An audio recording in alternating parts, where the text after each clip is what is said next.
গ্রামে ভালো রাস্তা নেই, পানি ও জল নেই, ছেলেমেয়েরা সব বেকার বসে রয়েছে, চাকরি নেই। বিজেপি প্রার্থী জগন্নাথ চট্টোপাধ্যায়কে কাছে পেয়ে অভিযোগ জানালেন গ্রামবাসীরা। আজ বীরভূমের সদাইপুর থানার অন্তর্গত রামচন্দ্রপুর গ্রামে নির্বাচনী প্রচারে গিয়েছিলেন সিউড়ি বিধানসভার বিজেপি প্রার্থী জগন্নাথ চট্টোপাধ্যায়। সেখানে গ্রামবাসীরা তাকে কাছে পেয়ে অভিযোগগুলি জানালেন। জগন্নাথ চট্টোপাধ্যায় তাদের বললেন, নির্বাচনে বিজেপিকে জয়যুক্ত করুন, ডাবল ইঞ্জিন সরকার হলেই উন্নতি হবে। দেখুন, শাহাপুর পঞ্চায়েতের রামচন্দ্রপুর গ্রাম সনাতনীদের গ্রাম, সেই গ্রামে আপনারা দেখলেন মায়েরা কিভাবে বেরিয়ে এসে বলছেন এখানে জল নেই, রাস্তা তৈরি হয়নি, কোনো উন্নয়ন হয়নি। এরকম একটা বর্ধিষ্ণু গ্রামে কেন উন্নয়ন হয়নি 15 বছর ধরে? জবাব তো তৃণমূল কংগ্রেসের প্রার্থীকে দিতে হবে, তৃণমূল কংগ্রেসের পঞ্চায়েতকে দিতে হবে, তৃণমূল কংগ্রেস সরকারকে দিতে হবে।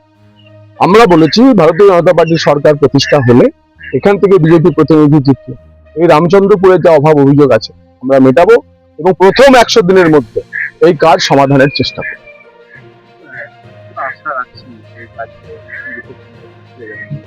বিজেপি সরকারে এলে ট্রিপল ইঞ্জিন সরকার, উপরে নরেন্দ্র মোদী, নবান্নে বিজেপির মুখ্যমন্ত্রী, সিউড়িতে বিজেপি বিধায়ক, এই 3 ইঞ্জিনের যে সরকার চলবে, সেই 3 ইঞ্জিনের সরকার শুধু উন্নয়নের জোয়ার বইবে। জগন্নাথ জানালাম রাস্তা নেই, আলো নেই, ড্রেন নেই, তাহলে ওইগুলো আমরা কি এইভাবে থাকবো? ছেলেদের কোনো কাজ নেই, চাকরি বাকরি নেই, তাহলে কি করে খাবো? আমার এই চাষিবাসী লোক কি করে চালাবো? এই জন্যই ওই অভিযোগ জানাচ্ছি ওনার কাছে। যেন হয়েছে, আমাদের এদিকে হয়নি আগে। এবার যদি একবার তো জয় শ্রীরাম যদি কৃপা করে তাহলে হবে, তাছাড়া তো হবে না। ধরুন যে আসছে তাকেই তো বলছি, তো সে তো আর ইয়ে করছে না। এখানে এখন আসেনি, এখন যে দাঁড়িয়েছে সে এখন আসেনি, আসবে।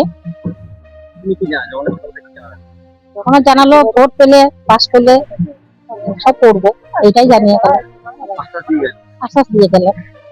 এবার আস্তে আস্তে আমার আরো দুটো বিল আছে। রামচন্দ্রপুর আমি রামচন্দ্রপুর গ্রাম থেকে বলছি। আমাদের যে রাস্তা সুরাবো, মানে রাস্তার জন্য আমাদের খুব দরকার রাস্তা, আমাদের কলেরও দরকার, আমাদের কল চাই, জলেরও অসুবিধা। আর এমনি আমরা চাই যে রাস্তায় রাস্তায় যেন লাইট দেওয়া হয়েছে সেরকম যেন লাইট দেওয়া হয়, আমাদের যেন এই দেশে আমাদের যেমন উন্নতি হয় রামচন্দ্রপুর গ্রামে। আর আমরা চাই যেন গ্রামে সবাই যেন ভালো থাকে, সুস্থ থাকে, সেটুকুই চাই। আজকে এসেছিলেন জগন্নাথ চট্টোপাধ্যায়, তিনি বললেন যে আমি যদি ভোট পাই তাহলে নিশ্চয়ই আপনাদেরকে সবকিছু সুবিধা দেবো। আর আমরা চাই যে উনি আসুক আর আমাদের এই রাস্তার উন্নতি করুক, আর জলের জন্য সুবিধা করুক, আর ছেলেদের জন্য উন্নতি হয়, রাস্তাঘাটে সুবিধা হয়। স্কুল যাচ্ছে খুব অসুবিধা হচ্ছে, তারাও যেন ভালো সুবিধা পায়। না না, কোনো কিছু সুবিধা পাইনি, ওই জন্যই চাই যে জগন্নাথ চট্টোপাধ্যায় আসুক আর এবং আমাদের রাস্তাগুলো যেন ঠিকঠাক ভাবে মেরামত করে দেয়, আর যেন জলেরও সুবিধা পাই। আজ প্রায় 10 বছর হয়ে গেল আমরা পাইনি কোনো সুবিধা।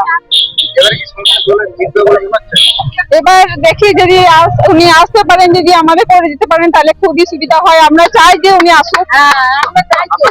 আমার নাম পম্পা কবিরাজ। আমরা চাই কি তো এটা রামচন্দ্রপুর, আমরা এখানে রামচন্দ্রপুরেই থাকি। বীরভূম থেকে প্রসেনজিৎ সরকারের রিপোর্ট, বিগ নিউজ বাংলা।